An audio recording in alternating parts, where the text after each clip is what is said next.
A game I had a great time with at Steam Next Fest was the Flow Experience, so much so I picked it up when the game came out. It's a musical dodge 'em up which allows you to move, dash and block various enemy attacks whilst you try to survive the track of music that's playing out in front of your eyes.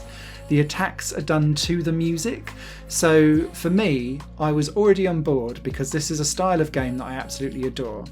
Anywhere where music and visuals and like rhythm all flow together gives me synesthesia to a degree, and so I am fully on board with any game that attempts to do all of this. But the Flow Experience was giving something unique because it was down tempo, wild beats, and like chill out electronica was the soundtrack, and that's just quite unusual for this style of game, which is normally like heavy techno and chiptune and all of that kind of stuff. And the theming of the game was different too, because it's all about like inner peace and things like that, and taking various different symbols from different religions and cultures and turning them into enemies. Now, in the demo, this game was easy and relaxing and simple, and I was loving it. The actual game itself is way harder. And so I feel like there's a bit missing from the marketing campaign of this, where it's like tagged as calm and relaxing. No, it's not. It's an absolute frenzy. So just a heads up for anyone who thinks, oh, this will be a nice chilled out experience. It is for about the first 4 levels, and then after that it ramps up like an absolute fruitcake. There's about 10 tracks in all. They have 5 different difficulty levels. You've got the normal, easy, medium and hard stuff, and then 2 additional kind of side bits to the side if you can get that far to unlock them. And the idea with this game, and it's a design decision that I've wrestled with whether it's good or bad or not, and I can't decide, is that you have attacks that are unique to each specific level, but those attacks are slightly randomised every time you play. Now, generally in rhythm action games, I do not like this at all, but this game is picking from a pool of small variants, so it means that each time you play, you kind of know you'll get a selection of certain things that you're going to get, but you're never entirely 100% sure where you are. And for a game that's saying that it wants to get you into a flow state, not being able to have that pattern recognition, I think, is a slight issue for the game and works against it. I know some gamers that will be turned off by that design decision alone, and it took me a while to kind of settle with it, and that meant that I had to not just remember the pattern once, I had to remember where at the end of each pattern, where it like does something 4 times and then it moves to its next stage. You have to kind of think, right, what's it going to do this time? And then you'll get like a half-second warning before the enemy appears. And then you're like, oh, okay, this is the pattern it's going to do. And then you get yourself into the position to be able to dodge it.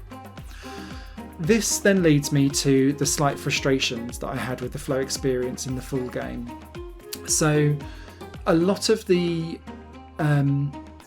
enemy attacks as you get further and further into the game become more and more knee-jerk responsive, and that's because it's firing missiles at you so quickly that you have to like just press in a direction and dash and hope that you've dashed into the right location.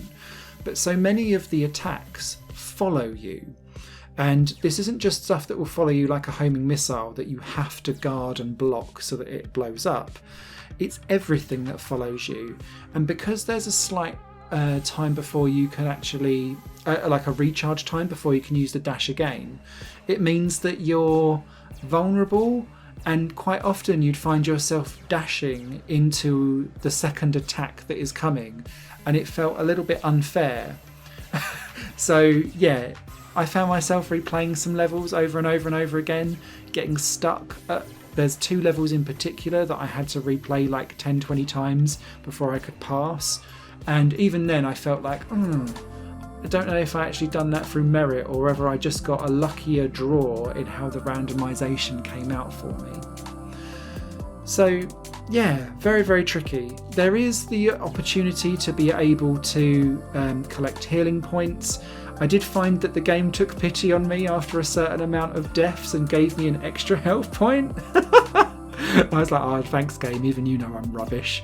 But I'm in an interesting place with this game because there's some design decisions I don't agree with, but overall I still really enjoyed the experience. And so I just think if you know going in up front that this game is harder than it looks, it's slightly unfair in the way how it sets up some of these like extremely fast attacks randomized, which means that sometimes it feels like death is out of your control, then give it a go because it's cheap.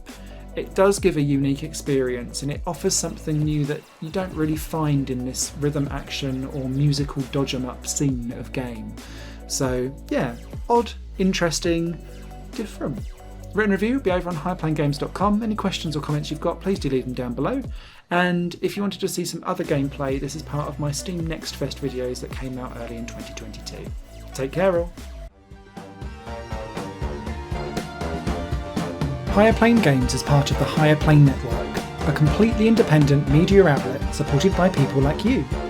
The goal is to create the best possible content that cultivates a richer indie scene for games as well as music and entertainment.